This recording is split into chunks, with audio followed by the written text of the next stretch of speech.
तुम्हाला माहिती आहे का मंडळी, ओल्या तुरीच्या दाण्याची आमटी किती चविष्ट बनते। आज आपण बनवणार आहोत ओल्या तुरीच्या दाण्याची आमटी। एका मिक्सरच्या भांड्यामध्ये हिरवी मिरची, लसूण, कोथिंबीर वाटून घ्यायची आहे। या वाटणामुळेच आपल्या तुरीच्या ओल्या शेंगांची आमटी चविष्ट बनणार आहे। इथे आपण तुरीच्या ओल्या शेंगा सोलून घेतल्या आहेत। तुरीच्या ओल्या शेंगा तुम्ही भाजून वाटू शकता किंवा तसेच तुम्ही वाटू शकता।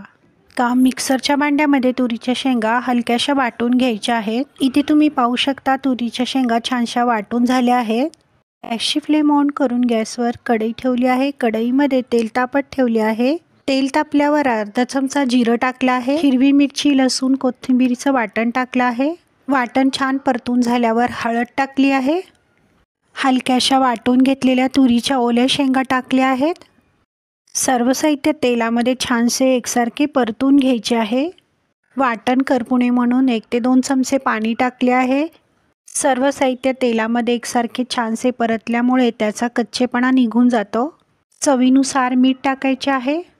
गरजेनुसार गरम पाणी टाकायचे आहे। ओल्या तुरीच्या आमटीला छानशी उकळी येऊ द्यायची आहे। तुम्ही पाहू शकता ओल्या तुरीची आमटी बनवून तयार आहे। गरमागरम तुरीची आमटी भाकरी किंवा भाताबरोबर तुम्ही खाऊ शकता। व्हिडिओ आवडल्यास व्हिडिओला लाईक, शेअर, सबस्क्राईब जरूर करा। कमेंट बॉक्समध्ये कमेंट करायला विसरू नका। व्हिडिओ पाहिल्याबद्दल धन्यवाद।